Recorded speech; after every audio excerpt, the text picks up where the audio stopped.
Hello, my name's Kevin. I am the typical cripple. I am with, Bizarros are. and we are continuing my recollection of my life. I think last time we were at the going on into undergrad. Was that right? Sounds about right, yeah. All right. And so in undergrad, I became a Christian in 1992, so it's been a while. How did that happen? Well, I went home on a spring break, and things kind of came to a crescendo with my dad, and I was trying um, to find a place to live for a little while that was not my dad's. I couldn't go back to school because everything was shut down for the break, and so when you're in school in the dorms, you got to go somewhere. So some friends came down to help out, and they ended up taking me to church. And from there, I kind of let them know what was going on. They told me they were a limited ability, and you know, they gave me some good advice on just trying to get my life in order. And they said, none of this all matters unless you give your life to Jesus. And part of that contrition to Jesus was I had to forgive my dad. And given that our relationship went from simmer to boil, um, I that was a catalyst. Um, from then on, I was able to go back to college.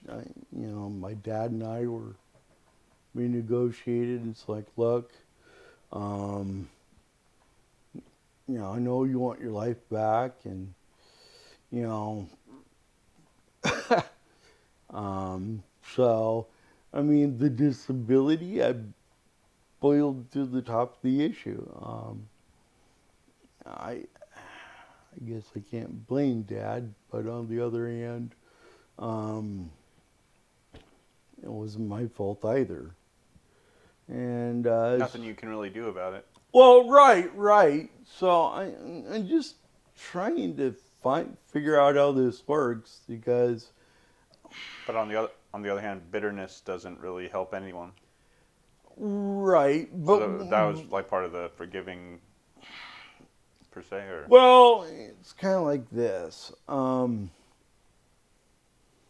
Even to this day, we have a good relationship as long as it's not too close. hmm. Yeah, I find that very sad, but I, where we're at now is not bad. Yeah, Um, but could it's be better. it's got to remain distant. Right. Um, because we get too close to one another, it's like old habits, old patterns of behavior start to emerge, and um, I, when you have patterns of behavior like that, you just kind of gotta move on and recognize that um, you can never go home. Hmm. So I saw this as a new beginning. Um, I, I'm sitting there with the elements of the Eucharist, the church we're going to at that time. To be a congregant believer, um, only congregant believers were allowed the Eucharist. So I was I was invited to the Lord's meal service, and I was told, look, if you take this in bad faith, just out of rote, there are consequences, and you don't want to go there. So I'm like, oh, okay. And that's all in First Corinthians. And Eating and drinking, judgment on yourself. right. And so, okay, so I sat there and I took the bread, and I could feel there's something different. Now, I've looked into religious experiences, and I would have to say the stress and the uncertainty definitely played a part in it, for sure. But I had this experience, and when I took the wine, I blacked out. It was different. That's weird. Right. And this is at a cessationist church. Right. That went over like a lead balloon. Well, I was sitting in a wheelchair, so nobody even noticed what was going on. Yeah. And that's kind of the mercy here. It's like, oh, Kevin just slumped out of his seat. I'll nearly pick him up. It's kind of the way it was. And so, I don't think anyone noticed. I mean, when you have an internal experience like that, it's, you can testify to what you've seen or what you felt or whatever. I've been hit in the head several times. That's what it felt like.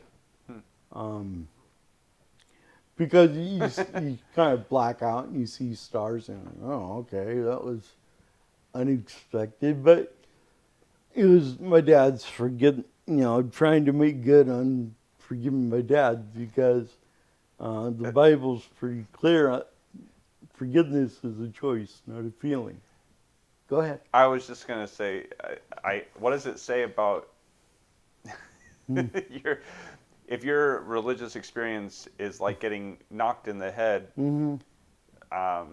Does that mean you're hard-headed or stubborn or something? Well, the Lord has to hit you in the head to get your attention. I'm not the only one that's made that analogy. Well, certain people are more, Well, and that's fine. I'm just giving you a hard time. Well, When I have like some sort of religious experience, it's more like mild, I guess. Oh, that's fine. I mean, look. Now I'm gonna get knocked out because I said that probably. No. Or it's like, now I'm gonna whack you in the head. Yeah, I mean, when I first became a Christian, because of the experience, I'm like, well, these cessationists must be wrong about their belief. So therefore, I started hanging out on the continuous side. Oh, that was an experience. Follow the Tambourine was a thing.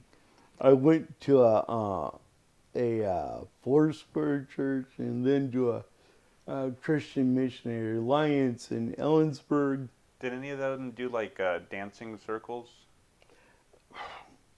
There were people that were there. It was like this. The worship band was eclectic.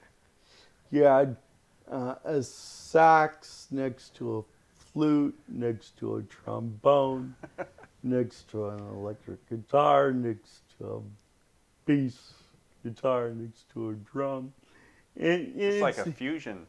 It very much was. I mean, it was like, yeah, you want to belt it out to the Lord? Come on up. Make a joyful noise. Right. Well, I mean, I've kind of come to the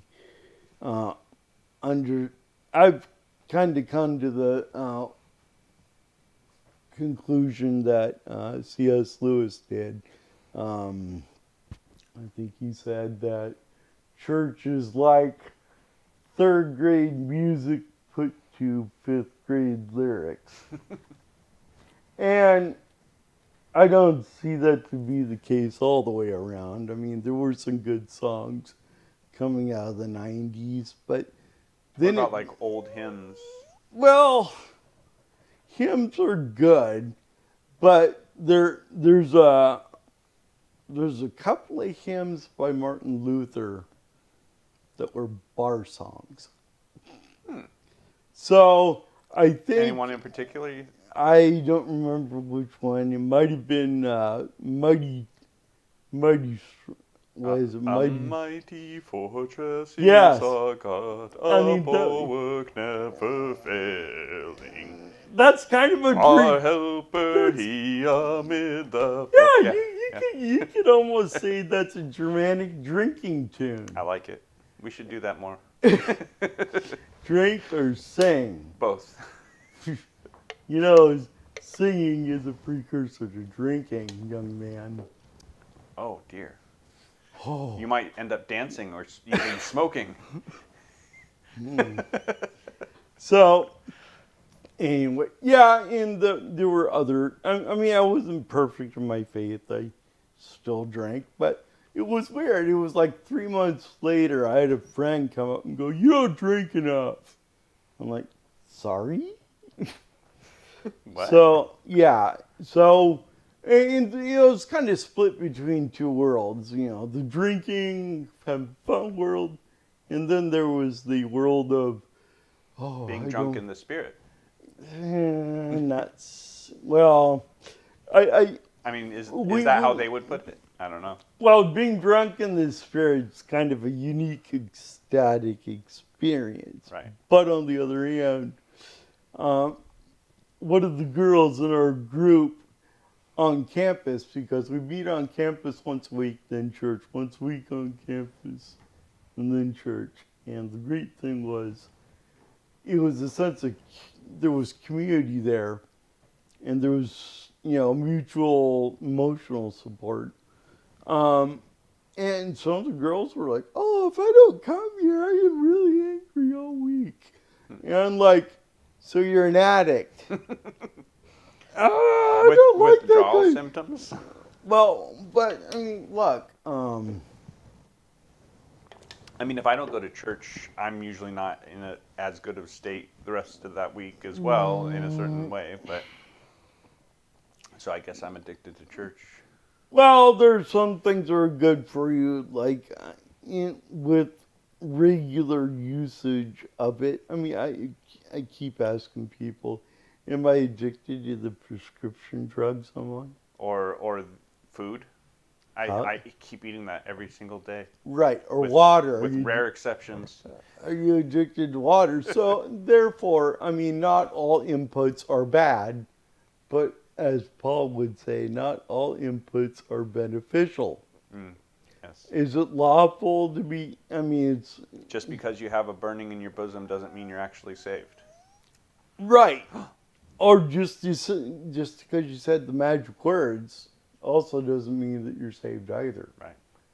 So, you know, I like the fruit model. If if you're a jerk, people are gonna be kind of repelled, and if you're nice, you know, people are attracted. But anyway, but that's more of a general thing. I mean, if you apply it to Christianity, there's all sorts of people in there too. You got your virtue signalers, you know, people that are there because, oh, I get to be a good person. Then you got people that are there because it satisfies something in their ego or whatever. I mean, I've met many pastors that were like, you know, you talk to them for a little bit and you get this sense they're, you know, really don't know that much. Yeah.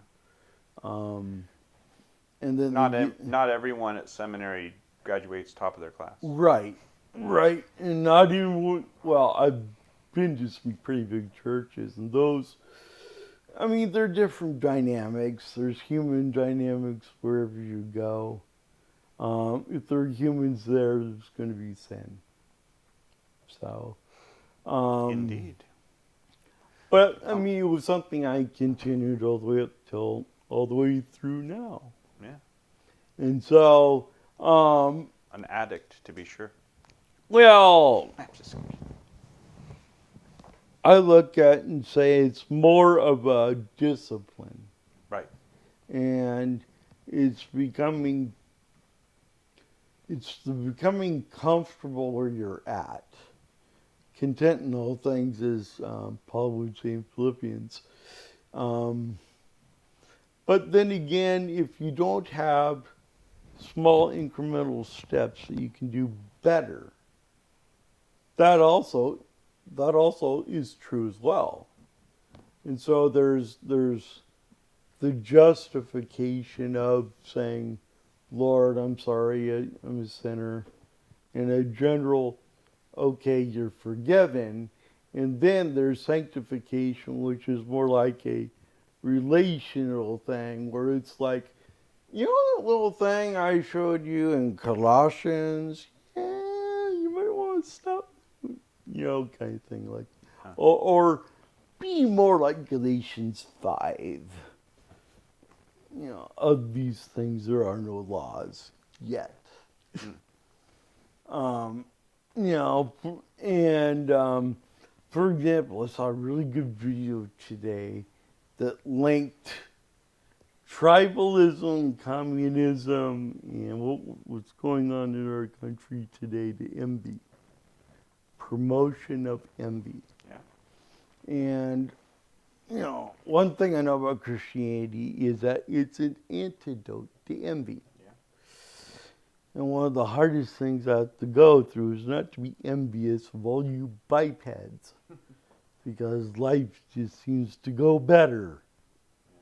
Although not ideal in your case, but better nonetheless. For those like me that get some benefit, there's also some responsibility. Like I said a couple of videos back, I've we signed me over to the government, which created a freedom, but there's also a responsibility as well. And so, that continues to be a struggle, but in a different way. For me, if I want money, I gotta just hunker down and not do anything, because everything costs money. Anyway, I'm looking over at you. You look so sad right now. Do I? You do. It's like so solemn. I'm very solemn. All right. Anyway, no, but that's. Did we even stay on task? Well, we were talking about you became a Christian. Yes. You And then I went back to college. yes, And then it we just kind of morphed out of that. yeah. But that's what's great about these conversations. Okay. You never know where you're gonna end Well, up. I think we're at almost the 20-minute mark here, so. Want to call it and start a new conversation in Yes! the next video? Yes! Because I want to get another 3 out All right. that I can. All right. So stay tuned. Kevin, Atypical Cripple. With Bizarro Czar. See you on the next bounce.